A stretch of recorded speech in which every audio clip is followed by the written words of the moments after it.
পাকিস্তানের কিছু ইউটিউবার আছে, বিশেষ করে একজন পপুলার ইউটিউবার আছে শোয়েব চৌধুরী, আরেকজন মেয়েদের মধ্যে আছে সানা আমজাদ।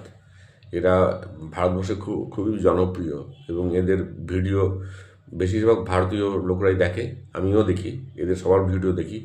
আরও অনেক আছে, নায়লা শায়লা, এদের ভিডিও শুনছি নাকি এই যে আফগানিস্তানে এয়ার স্ট্রাইকের পর, মানে এরা যখন ইউটিউব করে এদের সরকার থেকে কিছু বারণ করা হয়েছিল এগুলো করতে না, তারপরেও এরা ইউটিউব এই সমস্ত কন্টেন্টের উপরে ইউটিউব বানায় এবং শুনছি এদেরকে প্রায় অনেকেই পাকিস্তান আর্মি অ্যারেস্ট করেছে। কতটা সত্যি মিথ্যা ঠিক জানা যাচ্ছে না। এবং এটাও শুনলাম যে সানা আমজাদ আর শোয়েব চৌধুরীর নাকি ফাঁসির অর্ডার হয়ে গেছে। কতটা সত্যি মিথ্যা এটা নিয়ে একটু সন্দেহ আছে, কিন্তু এদেরকে অ্যারেস্ট করা হয়েছে, এটা প্রমাণ পাওয়া গেছে। এবং পাকিস্তানের অন্যান্য যারা ইউটিউবার আছে ওরাও এটা নিয়ে মানে এটা নিয়েও মানে ইউটিউবে ভিডিও ছেড়েছে। এখন কথা হচ্ছে বাক স্বাধীনতা। স্বাধীনতা সব জায়গায় থাকা উচিত এবং মত প্রকাশের অধিকার প্রত্যেকের থাকা উচিত সারা পৃথিবীতে। তো এরা যে সানা আমজাদ থেকে শুরু করে শোয়েব থেকে এরা খুবই ভালো কাজ করছিল এবং পাকিস্তানের ইয়াং জেনারেশনের মতামতও জানা যাচ্ছিল। কিছু পজিটিভ আবার কিছু নেগেটিভও আছে, এটা পজিটিভ নেগেটিভ তো থাকবেই।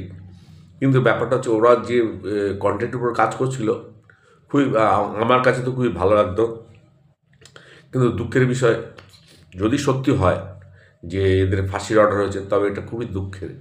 মানে বিশেষ করে শোয়েব চৌধুরী একটা ইয়াং ছেলে, সানা আমজাদও খুব পপুলার ইন্ডিয়াতে, একটা ইয়াং মেয়ে। হ্যাঁ, এরকম যদি হয়ে থাকে তো এটা খুবই দুঃখের। আশা করি এটা যেন না হয়।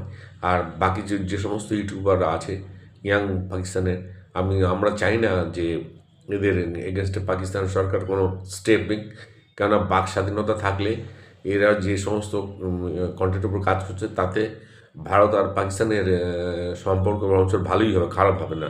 কেন পাবলিক মতামত এই পারে, আমাদের ভারতবর্ষের লোকরা যেমন ওদের কথা শুনছে তেমনি পাকিস্তানের লোকরাও শুনছে। তো এতে কী হচ্ছে, পাকিস্তান আর ভারতের সম্পর্কে কিন্তু উন্নতি হচ্ছে। হয়তো সরকারের সাথে সম্পর্ক নেই কিছু টেকনিক্যাল কারণে, কাশ্মীর ইস্যু থেকে শুরু করে বিভিন্ন ইস্যু আছে এবং ট্রেড যেটা বন্ধ হয়েছে সেটা সরকার টু সরকারের ব্যাপার। কিন্তু পাকিস্তানের জনগণের সাথে যদি ভারতবর্ষের জনগণের দেখা হয়, একটা হৃদ্রতা কিন্তু আছেই, এটা অস্বীকার করার উপায় নেই। তো আমি আশা করব যে এদের যেন কোনো ক্ষতি না হয় এবং এরা যেন আবার আগের মতো কাজ করতে পারে। আমি পাকিস্তান সরকারকে বলবো যে এটা